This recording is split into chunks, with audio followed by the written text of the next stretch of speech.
right, 30 minutes past the hour, live from Studio 6B on a Friday night. Real America's Voice. Glad you're in. Slick Rick's going to do some more sports. Paul Nolan's going to have some more news. And you know, there's not many people that I've had on this show. Well, we haven't had that many people anyways, but because most people are boring. But there's not many people you can bring on this show that really, truly need no introduction. And this gentleman does not. The purveyor of truth and common sense, and according to President Trump, the great American defender of freedom. And he's the host of Spirit Campfire right here on Real America's Voice. And he'll be on tonight, 9 p.m. right after us. There he is. Please welcome Ted Nugent to the show. Mr. Nugent, how are you? Emergency, truth, logic, common sense on the end of a hickory pool cue organized by Mike Tyson. I'm actually hiring Mike Tyson this year to take a hickory pool cue around and slap people in the noggin when they lie and they deceive us. So I'm doing so good. I'm in the middle of deer camp. I got 5 great hunters here from around the country, and the spirit is at an all-time erect condition. So I'm a very happy man, in spite of the world around us. So I got to tell you, Paul and Damon and Rick, I love you guys. You people deserve me. We're blood brothers for the great Freedom March of America. Well, there you go. Happy belated birthday, by the way, as well. I said in my opening, President Trump called you and I think awarded you the great American defender of freedom. Tell me about that night, if you could quickly, and tell me about your connection with President Trump. What is it about him that resonates with you, and what do you think it was that resonated? There it is, right there, and resonates with the country.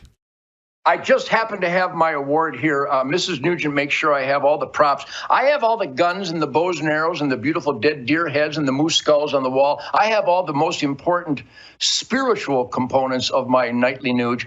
But this, Shemaine said I should have this here because we believe that Donald Trump is such a status quo destroyer, such a nonconformist, and a cockroach spotlighter for the history books, that when he gives me an award, it says right here, Great American Defender of Freedom Award, American Freedom, Ted Nugent. Has a nice ring to it.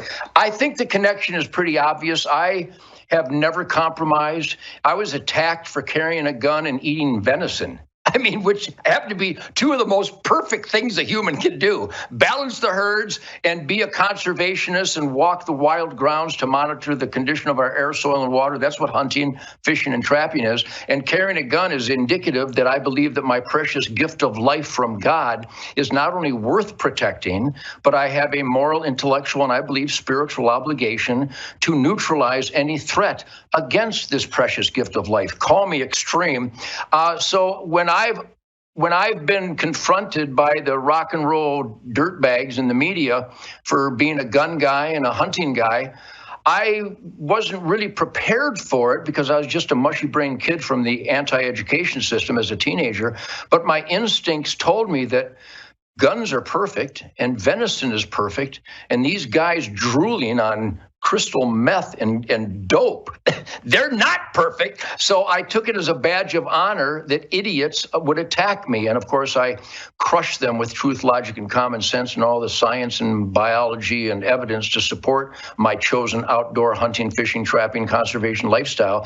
And I saw that in Donald Trump. This guy came out as an entrepreneur with a work ethic and a spirit of being the best that you can be, which is radical.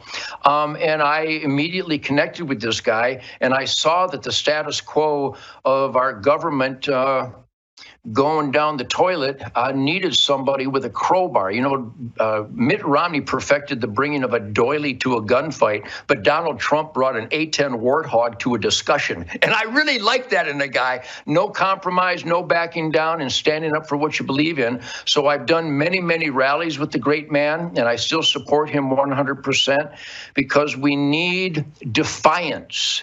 Defiance against immorality, stupidity, constitutional oath violators, and I've always been that way, and I've been attacked for it, and every time I'm attacked, it encouraged me to turn up the heat, and I saw that in Donald Trump, so we have a connection there.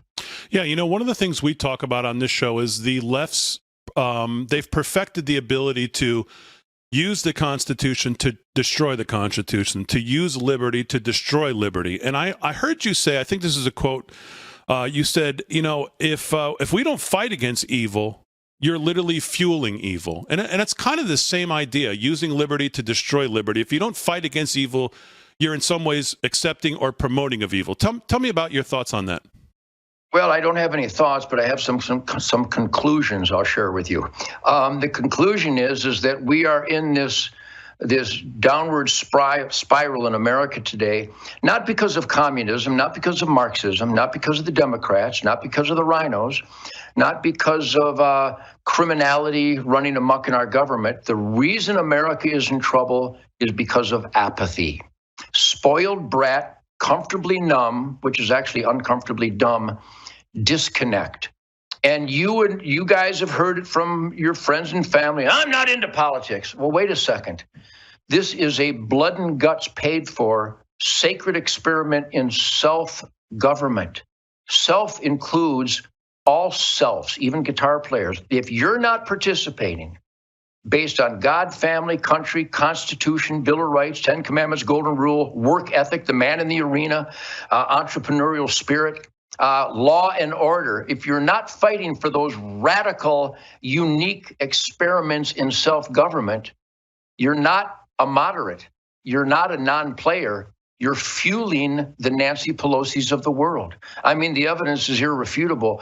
Apathy is a self-inflicted cultural suicidal curse that we are now paying for with the Jim Comeys and the Barack Obamas and his buddy Mike and Hunter Biden and his despicable father and family.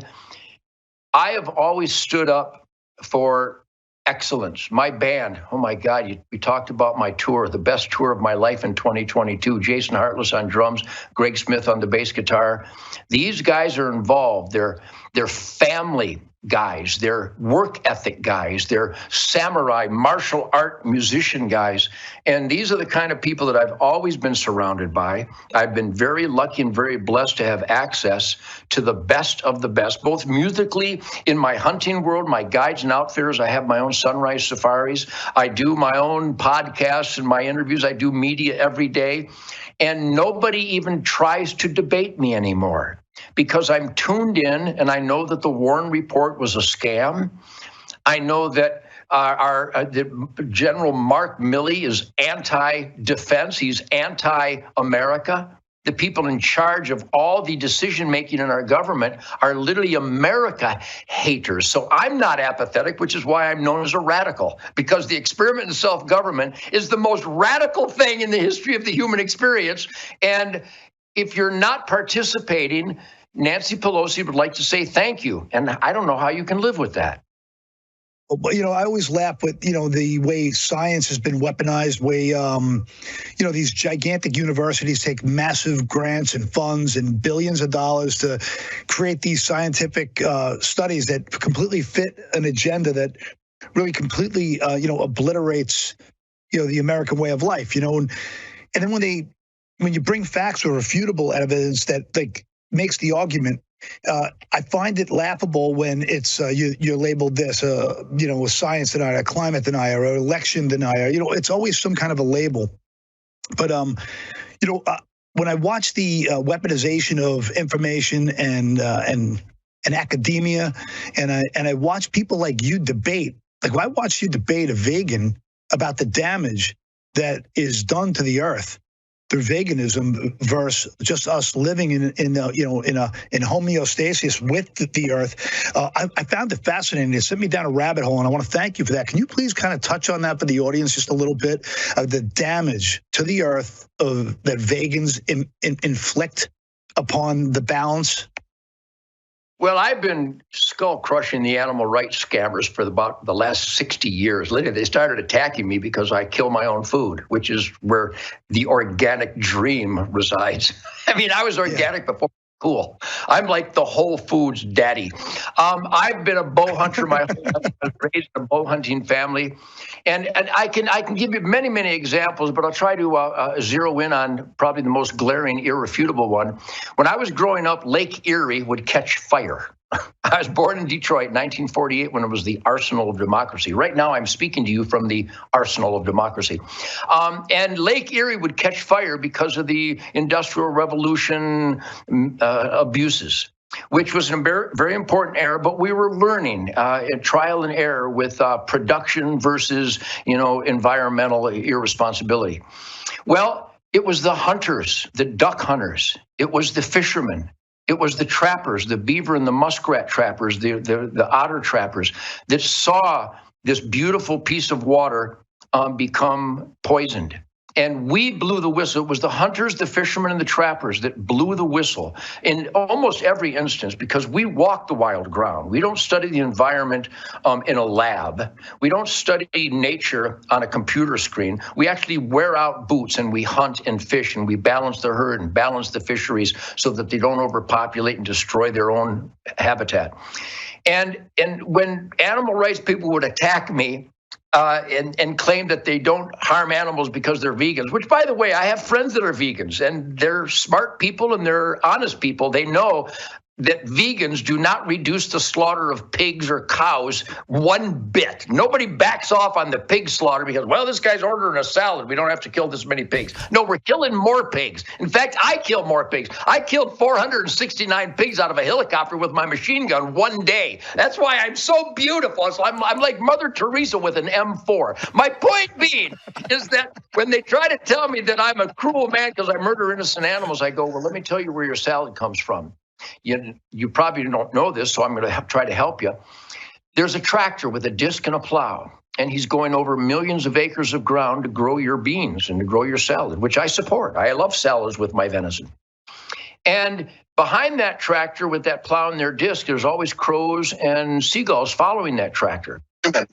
Yeah, because the plow and the disc is killing everything, every snake, every turtle, every frog, every gopher, every shrew, every vole, every ground nesting bird is decapitated and dismembered by your vegan production. And the crows and the seagulls are eating these dismembered, squirming, dying, tortured animals, which again, I'm a big fan of because I like a salad. But you're denying this. Your salad is responsible for the death of billions and billions of creatures. I kill one deer per arrow, and I kill them cleanly, and I don't decapitate and dismember them. I shoot them through the heart, and they're dead in 5 seconds. It's the cleanest, most humane death available on earth. And once I did that on Joe Rogan and various different medias, people would kind of tilt their head and furl their brow and go, oh, yeah, I never thought of it that way. Well, it's the lack of critical thinking or thinking at all that created this downward spiral. So I'm proud to be a hunter, and I will kill a deer for each of you this week. Oh, man, Ted, it's been great having you on the show. I wish we had more time, but Spirit Campfire is coming up right after us, 9 p.m. The great Ted Nugent. Thank you so much for coming on the show. God bless you guys. Happy New Year. Happy New Year. All right, Ted Nugent live from Studio 6B. We got more to do. We're back on a Friday night right after this.